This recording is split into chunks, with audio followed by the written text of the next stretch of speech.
Hello दोस्तों, नमस्कार। आपका स्वागत है A1 जीके हब पर। और आज का मोटिवेशन है, मैदान में हारा हुआ इंसान फिर से जीत सकता है, लेकिन मन से हारा हुआ इंसान कभी नहीं जीत सकता। इसलिए आपने मन से हार नहीं माननी है और दिन रात मेहनत करनी है और मेहनत का फल जरूर मिलता है और सफलता भी जरूर मिलेगी। इसी मोटिवेशन के साथ हम शुरू करते हैं आज की क्लास A1 जीके हब पर। रीट 2021 भूगोल कक्षा 8 अति महत्वपूर्ण प्रश्न उत्तर पार्ट फर्स्ट। इसमें भूगोल के कक्षा 8 के क्वेश्चन लिए गए हैं और जो कि इनमें से जो इंपॉर्टेंट क्वेश्चन है उन्हीं को छांट के हम यहाँ पे लेके आए हैं। और इसका पैटर्न ओनली रीट एग्जाम के लिए ही बनाया गया है, तो इसलिए आप एग्जाम में जाने से पहले एक बार इन क्वेश्चनों को जरूर देख के जाएं। क्वेश्चन नंबर 1, जनसंख्या की दृष्टि से विश्व का तीसरा सबसे बड़ा देश कौन सा है? संयुक्त राज्य संघ। पहला विश्व का सबसे बड़ा देश जनसंख्या की दृष्टि से चीन है, दूसरा भारत है और तीसरा है संयुक्त राज्य संघ USA। क्वेश्चन नंबर 2, भारत विश्व में क्षेत्रफल की दृष्टि से कौन सा बड़ा देश है? 7वां। भारत का क्षेत्रफल 32.9 लाख वर्ग किलोमीटर है, जो संपूर्ण विश्व के स्थल भाग के 2.47% भाग पर फैला हुआ है। क्वेश्चन नंबर 3, विश्व की सबसे ऊंची व नवीन पर्वत श्रृंखला कौन सी है? हिमालय।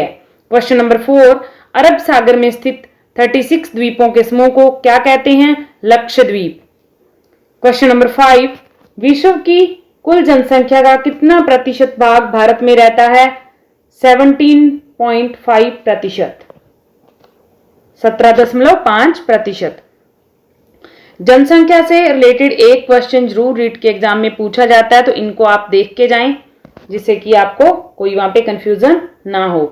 क्वेश्चन नंबर 6, भारत का मानक समय माना जाता है 82 डिग्री 30 मिनट पूर्वी देशांतर रेखा से। और ये पूर्वी देशांतर रेखा कहां से गुजरती है?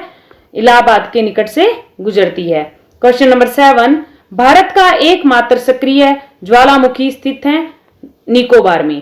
क्वेश्चन नंबर 8, सबसे धनी मरुस्थल कौन सा है? थार का मरुस्थल। ये जैव विविधता के कारण सबसे धनी मरुस्थल है। यहाँ पे वनस्पति पाई जाती हैं, अन्य जितने भी मरुस्थल हैं उनमें वनस्पति ना के बराबर है, लेकिन ये थार के मरुस्थल में वनस्पति, जैव विविधता, जनजीवन सामान्य है, इसलिए इसे सबसे धनी मरुस्थल बताया गया है। क्वेश्चन नंबर 9, राजस्थान को कितने भौतिक प्रदेशों में विभाजित किया गया है? 4 भागों में विभाजित किया गया है।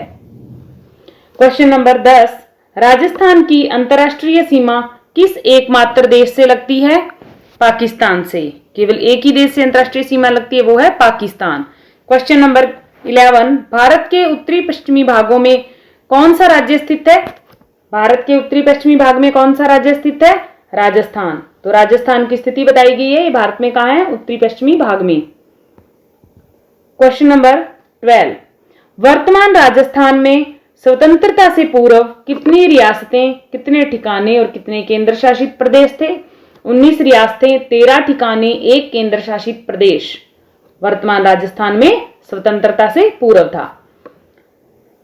क्वेश्चन नंबर 13, राजस्थान में कितने जिलों तथा प्रतिशत भाग में मरुस्थल फैला हुआ है? ये मरुस्थल फैला है 12 जिलों में और 16% भाग पर। क्वेश्चन नंबर 14, राजस्थान में अरावली पर्वत दक्षिण में गुजरात के खेड़ा ब्रह्मा से उत्तर में दिल्ली के पालनपुर तक कितने किलोमीटर फैला हुआ है? 692 किलोमीटर। क्वेश्चन नंबर 15, राजस्थान के दक्षिणी पूर्वी भाग को प्राचीन काल में हाड़ा वंशी शासकों का क्षेत्र होने के कारण क्या कहा जाता है? हाड़ौती का पठार। तो यहाँ पे आपको नाम से ही आइडिया लग जाएगा, अगर आपने क्वेश्चन एक बार भी पढ़ा हुआ है तो आप इस क्वेश्चन को जरूर एग्जाम में सही करके आओगे। क्वेश्चन नंबर 16, राजस्थान में अधिक वर्षा होती है बंगाल की खाड़ी मानसून तंत्र से। क्वेश्चन नंबर 17, नदी जल के कटाव से घनी उबड़ खाबड़ भूमि को क्या कहते हैं? नदी के जल कटाव से जो बनी होती है उबड़ खाबड़ भूमि, उसको क्या कहते हैं? बीहड़ भूमि। पूर्वी मैदान का चंबल नदी के आसपास का क्षेत्र नाली अपर्दन के कारण अत्यधिक उबड़ खाबड़ है, इसे क्या कहते हैं? चंबल के बीहड़। तो अभी पीछे अपन ने क्वेश्चन पढ़ा, नदी के कटाव से बनते हैं बीहड़, उबड़ खाबड़ भूमि जो हो जाती है उसको बीहड़ भूमि कहते हैं। और ये सबसे ज्यादा प्रसिद्ध है चंबल के बीहड़। और चंबल के बीहड़ों को क्या कहा जाता है, ढांग या उत्खात भूमि। तो उत्खात पूछा जाए, ढांग पूछा जाए या बीहड़ पूछा जाए तो कौन से चंबल के हैं। और उबड़ खाबड़ भूमि को क्या कहते हैं, बीहड़ भूमि। तो ये कैसे भी घुमा के क्वेश्चन पूछ ले, लेकिन आपको इसका आंसर पता होगा। चंबल नदी राजस्थान की सबसे लंबी एकमात्र वर्ष भर बहने वाली नदी है। यह बीहड़ चंबल नदी के सहारे कोटा से धौलपुर तक विस्तृत है। कहां तक, कोटा से धौलपुर तक। तो इससे बीहड़ से रिलेटेड आपका जो भी क्वेश्चन बनेंगे यहां पे क्लियर हो गए। क्वेश्चन नंबर 19, भारत में शीत ऋतु में होने वाली वर्षा को क्या कहते हैं तथा इस वर्षा से कौन सी फसल को लाभ मिलता है। मावठ या पश्चिमी विक्षोभ कहते हैं, गेहूं की फसल को लाभ मिलता है। भारत में जो शीत ऋतु में वर्षा होती है उसको बोलते हैं मावठ या पश्चिमी विक्षोभ। ये क्वेश्चन कृषि प्रवेशक में भी पूछा गया है अभी, पश्चिमी विक्षोभ का अन्य नाम पूछा गया था वहां पे, तो यह है मावठ। क्वेश्चन नंबर 20, बनास व बेड़च किस नदी की सहायक नदियां हैं, चंबल नदी की। क्वेश्चन नंबर 21, सोम, कमला, अंबा परियोजना कहां पर है, डूंगरपुर में। क्वेश्चन नंबर 22, किस नदी का पानी भरतपुर में घना पक्षी राष्ट्रीय उद्यान नम भूमि करता है, बाणगंगा। किस नदी का पानी भरतपुर में घना पक्षी राष्ट्रीय उद्यान की भूमि को नम करता है, बाणगंगा। यहाँ पे थोड़ा मिसप्रिंट है लेकिन इसको आप समझ सकते हो क्वेश्चन को, उद्यान की भूमि को नम करता है, ऐसे क्वेश्चन था ये। तो ये है बाणगंगा। और बाणगंगा क्या है, आंतरिक अववाह तंत्र। क्वेश्चन नंबर 23, एशिया की सबसे बड़ी नहर प्रणाली कौन सी है, नहर प्रणाली जिसे मरुगंगा भी कहा जाता है, तो ये है इंदिरा गांधी नहर। क्वेश्चन नंबर 24, राजस्थान की सबसे लंबी व वर्ष भर बहने वाली नदी जो मध्य प्रदेश के विंध्याचल पर्वत के जनापा पहाड़ी से निकलती है, ये कौन सी नदी है, चंबल नदी। यह है चंबल नदी। यहां पे पीछे अपन ने देखा था इसके जो दे रखा था बीहड़ के बारे में, और यहां पर दे रखा है राजस्थान की सबसे लंबी वर्ष भर बहने वाली नदी जो मध्य प्रदेश के विंध्याचल पर्वत के जनापाव पहाड़ी से। तो चंबल का उद्गम कहां से है, जनापाव पहाड़ी से। क्वेश्चन नंबर 26, जैसमंद झील का निर्माण किसने व कब करवाया था। जैसमंद झील का निर्माण करवाया था महाराणा जयसिंह ने, और 1686 से 1691 ईस्वी तक इतना टाइम इसको लग गया था इसके निर्माण में। ये गोमती नदी पर करवाया गया है जो कि विश्व की मीठे पानी की सबसे बड़ी मानव निर्मित झील मानी जाती है। मीठे पानी की सबसे बड़ी मानव निर्मित झील कौन सी है विश्व की, जैसमंद झील। और कहां पे, गोमती नदी पर। क्वेश्चन नंबर 27, पूर्णतया राजस्थान में बहने वाली सबसे लंबी नदी कौन सी है, ओनली राजस्थान में बहती है जो, बनास नदी पूरे राजस्थान में बहती है और इसका नाम है बनास नदी। लंबाई है इसकी 480 किलोमीटर। नदी तो चंबल भी लंबी है, वर्ष भर बहती है, लेकिन ये ओनली राजस्थान में नहीं है, केवल राजस्थान में सबसे लंबी नदी है बनास। क्वेश्चन नंबर 28, भीलवाड़ा बिगोद में नदियों का संगम स्थल त्रिवेणी में कौन सी नदियां हैं, जो कि त्रिवेणी है नदियों की, जहां पे 3 नदियां मिलती हैं उसको त्रिवेणी बोला जाता है और इनके संगम स्थल को त्रिवेणी बोला जाता है। और उसमें है भी बनास, बेड़च और मेनाल। कहां पे, भीलवाड़ा बिगोद में इन नदियों का संगम स्थल है। क्वेश्चन नंबर 29, लूनी नदी का जल कहां तक मीठा होता है, इसके बाद खारा हो जाता है। बाड़मेर जिले के बालोतरा तक इसका जल मीठा रहता है, इसके बाद खारा हो जाता है। अजमेर जिले में गोविंदगढ़ के निकट सरस्वती व साबरमती नामक 2 धाराओं के मिलने से लूनी नदी का उद्गम होता है। अगर ऐसा पूछा जाए कि लूनी नदी का उद्गम कहां से, तो अजमेर जिले में गोविंदगढ़ के निकट सरस्वती व साबरमती नामक 2 धाराओं के मिलने से।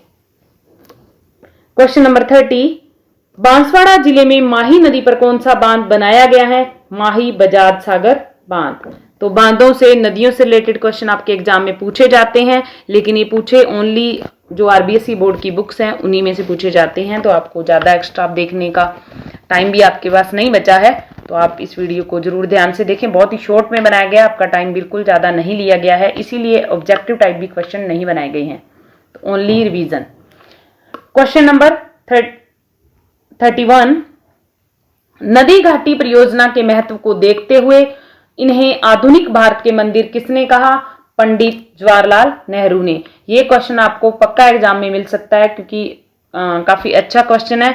और इसमें आपको अलग अलग नाम दे दिए जाएंगे, जैसे अटल बिहारी वाजपेयी दे दिया, पंडित नेहरू दे दिया, गांधी दे दिया। तो नदी घाटी परियोजना के महत्व को देखते हुए इन्हें आधुनिक भारत के मंदिर किसने कहा था? पंडित जवाहरलाल नेहरू ने। आपको याद भी रह जाएगा, मंदिर और पंडित का सबसे गहरा नाता होता है।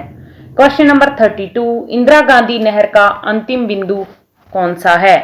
बाड़मेर में गडरा रोड तक इंदिरा गांधी नहर का अंतिम बिंदु है। एशिया की सबसे बड़ी नहर प्रणाली जिसे मरुगंगा के नाम से भी जाना जाता है। रेगिस्तान क्षेत्र को जल उपलब्ध कराने के उद्देश्य से इस नहर को बनाने का सुझाव सर्वप्रथम कंवर सेन ने दिया था। यहाँ पे इंदिरा गांधी से नहर से रिलेटेड आपका कोई क्वेश्चन खाली नहीं जाएगा। अगर एग्जाम में ये क्वेश्चन आता है तो आपको भी ये क्वेश्चन आता है, आप इसको सही ही करोगे।